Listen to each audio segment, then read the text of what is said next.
So is it okay to stretch the budget and finance an investment watch? Now this is a very touchy subject within the watch community. Outside of Hublot, opinions within the community run the deepest here when it comes to watches, investment, and money. Now the number of repeat comments I see with the people hating the connection between investment and watches is quite surprising. If you're in this cohort, you've simply got to accept it. Watches will be seen as investments. Anything in the niche luxury market, which goes for a lot of money, well, people don't want to drain that money. So they need to be seen in some manner as investments. Where there's interest, there's generally money. And there's the old adage of time is money, but in today's age, even attention is money. Okay, now that we've got the tone set, let's hope to avoid redundant bursts of dissatisfaction in the comments and begin to work our way through this question. Let's hear the pros and cons, and then I'll give my interpretation of the answer. So let's agree with the argument first. Here's the scenario. You've either saved for a while or come across an extra bit of cash. You've obviously already begun the hunt for the next watch. You've been looking at Grand Seiko because it makes you feel respected as a watch enthusiast, but you'd actually like to have a Rolex AP or Patek. But that will wipe out the money you intentionally set aside. Let's just say for better use. On the contrary, you are convinced that the watch you want, probably a stainless steel sports model, will appreciate in value. Let's assume you're educated on the subject, and it's more likely you're right than not. So you know what you're asking yourself is a bit ridiculous. But perhaps if you use a no-interest credit card or sub 3% financing plan, you can pull it off. The only risk here is, well, something like the pandemic, which, however unlikely it seems, actually did happen. Worst case, you can sell off the watch and take no hit if you've played your cards right. And quite obviously, you must believe that to be the case. So by using a payment plan, you can multiply your money elsewhere, or at the very least, you have more money at hand for any unplanned expenses. So this could actually work out, but there's that nagging thought of should you really have any debt if it's not a house or maybe a car? Because face it, investment watches are basically car money now.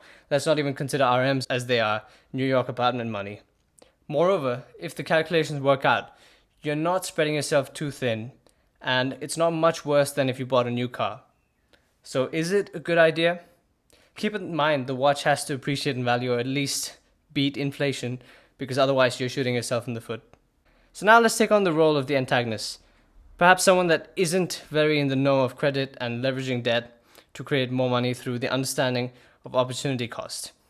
Or perhaps you just hate having debt at all costs. If you're this person, then you'll only buy with the cash you've got on hand. A one-time purchase and it's done.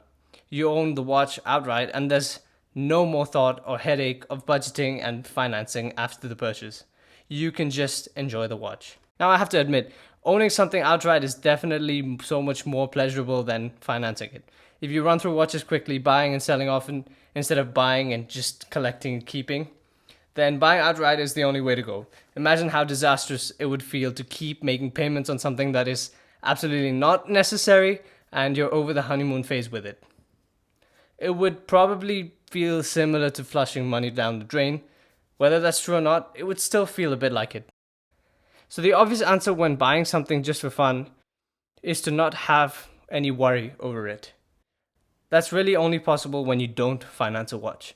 But this argument against financing a watch doesn't have any special consideration for the watch being an investment or multiplying your money in the future. So to conclude, where does this all land us at?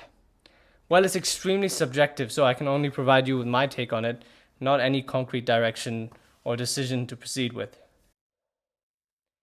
I would personally finance a watch if I'm 100% certain that it will not lose any value, and I'd only finance it with 0% interest. Now that's kind of hard to come by, but credit cards do offer it.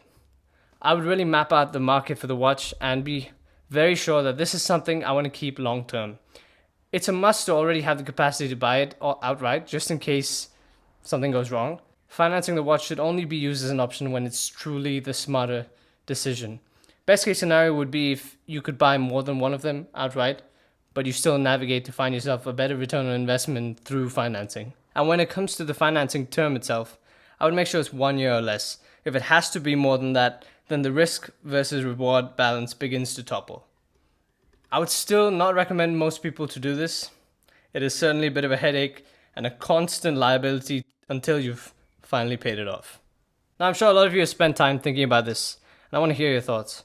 Feel free to criticize the pros and cons and provide an alternative, better solution in the comments below. It's certainly a very interesting topic with a wide range of opinion, and that's pretty much it for this video. I'll see you in the comments below. Cheers.